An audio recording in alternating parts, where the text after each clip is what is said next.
যারা সরকারি চাকরিজীবী তাদেরকে সেকেন্ডে হুমকি দেয়, তোমার নামে মামলা করে আমি তোমার চাকরি খেয়ে দিব। এমনও ঘটনা শুনেছি যে একজন পুরুষকে সারা রাত মেরেছে, সে মোটামুটিভাবে জখম হয়েছে, কিন্তু সকালবেলা উঠে অল্প সামান্য জখমের জন্য সেই নারীটি তার নামে নারী নির্যাতন মামলা করে দিয়েছে। তো আমি বলবো যে যেমন নারী ও শিশু নির্যাতন দমন আইন রয়েছে, ঠিক তেমনিভাবে পুরুষ নির্যাতন দমন আইনটা আসলে সময়ের দাবি। নারী জানে যে পুরুষকে মারলে, পুরুষকে আঘাত করলে সেই পুরুষের দাঁড়ানোর মতো কোনো আইনি কাঠামো নাই, অর্থাৎ পুরুষ নির্যাতন দমন আইন নাই। যারা সরকারি চাকরিজীবী তাদেরকে সেকেন্ডে হুমকি দেয়, তোমার নামে মামলা করে আমি তোমার চাকরি খেয়ে দিব।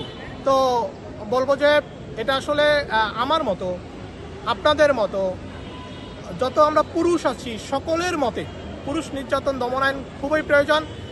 এটা যদি দ্রুত না হয় তাহলে আমরা যেভাবে পুরুষরা অত্যাচারিত হচ্ছি, মামলা হামলার হুমকিতে পড়তেছি, এটা আসলে বেড়ে যাবে। তো আইনটা এভাবে নির্যাতন, পুরুষ নির্যাতনের জন্য স্পেসিফিক কোনো কিছু নেই, এখন কি করা যায়? দেখেন, যখন হচ্ছে পুরুষকে মারা হবে, পুরুষের গায়ে হাত তোলা হবে, তখন হচ্ছে আমাদের রাষ্ট্রীয় আইন রয়েছে, আমাদের দণ্ডবিধিত আইনি ব্যবস্থা রয়েছে।